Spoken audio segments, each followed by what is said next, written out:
आता आपण ऐकणार आहोत वृत्त विभागातर्फे प्रस्तुत वर्धा जिल्ह्याचं वार्तापत्र. याचे लेखक आहेत आमचे प्रतिनिधी आनंद इंगोले. जून महिना म्हणजे शेतकऱ्यांसाठी महत्त्वाचा महिना समजला जातो.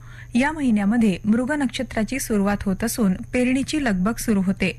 परंतु या महिन्यामध्ये मृग नक्षत्र संपत आलं तरीही पावसाचा पत्ता नसल्यानं शेतकरी चिंतातूर झाला आहे. अद्यापही वर्धा जिल्ह्यात मान्सूनचं आगमन हवं तसं झालं नाही. तरीही प्रतीक्षा करून थकलेल्या शेतकऱ्यांनी अखेर पेरणीची घाई केलेली दिसते आहे. परिणामी आजपर्यंत 56% पेरण्या झाल्याचा अंदाज कृषी विभागाकडून व्यक्त करण्यात आला आहे. विशेष म्हणजे या महिन्यात लोकसभा मतदारसंघाचा निकाल जाहीर झाला असून तो अनेकांसाठी धक्कादायक राहिला. या निवडणुकीत 2 पंचवार्षिक खासदार राहिलेल्या भाजपच्या उमेदवाराचा पराभव करून महाविकास आघाडीच्या शरदचंद्र पवार गटाचे उमेदवार बहुमतानं विजयी झाले. यामुळे मतदारसंघांमध्ये वेगळा आनंद संचारला होता.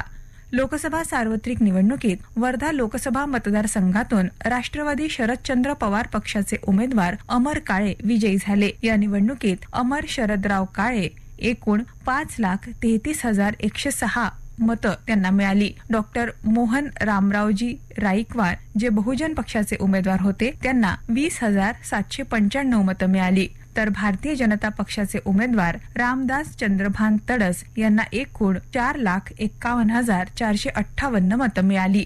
यंदा एकूण 4,634 मतदारांनी नोटाला मतं दिली.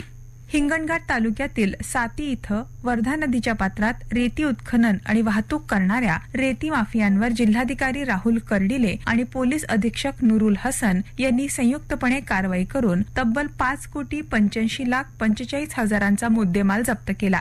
वर्धा जिल्ह्यात सहकाराचा पाया भक्कम आहे. बंद पडलेल्या सहकारी बँकेला गतवैभव प्राप्त करण्यासाठी वर्धा जिल्ह्यातील सर्वांचं सहकार्य अपेक्षित आहे. वर्धा जिल्हा मध्यवर्ती सहकारी बँकेची वाटचाल अधोगती ते प्रगतीच्या दिशेनं सुरू झाली आहे. बँकेच्या कर्ज परतफेडीबाबत असलेल्या अनास्थेमुळे बँक बुडते. त्यामुळे कर्जदारांनी बँकेनं दिलेल्या कर्जाची नियमित परतफेड करण्याचं आवाहन सहकार विभागाचे अपर मुख्य सचिव अनुप कुमार यांनी केलं.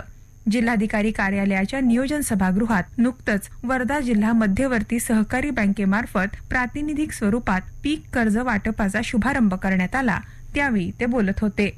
श्री क्षेत्र पंढरपूर इथं आषाढी एकादशी यात्रेनिमित्त भाविकांसाठी महाराष्ट्र राज्य परिवहन विभागाच्या वतीनं 13 जुलैपासून जादा बसेसची व्यवस्था करण्यात आली आहे. या बसचा भाविकांनी लाभ घ्यावा असं आवाहन राज्य परिवहन विभागाच्या विभाग नियंत्रकांनी केलं आहे. वर्धा आगारातून 25, आर्वी आगारातून 7, हिंगणघाटमधून 10, तळेगावमधून 2 आणि पुलगाव आगारातून 1 अशा 45 जादा बसेस सोडण्यात येणार आहे. वर्धा ते पंढरपूर करता पूर्ण तिकीट 905 रुपये तर ज्येष्ठ नागरिकांसाठी 455 रुपये आहे. आर्वी ते पंढरपूर पूर्ण तिकीट 895 रुपये तर ज्येष्ठ नागरिकांसाठी 450 रुपये आहे. हिंगणघाट ते पंढरपूर पूर्ण तिकीट 1,060 रुपये तर ज्येष्ठ नागरिकांसाठी 530 रुपये आहे. तळेगाव ते पंढरपूर पूर्ण तिकीट 950 रुपये तर ज्येष्ठ नागरिकांसाठी 480 रुपये इतकं आहे. आणि पुलगाव ते पंढरपूर पूर्ण तिकीट 890 रुपये तर ज्येष्ठ नागरिकांसाठी 450 रुपये इतकं आकारण्यात येणार आहे.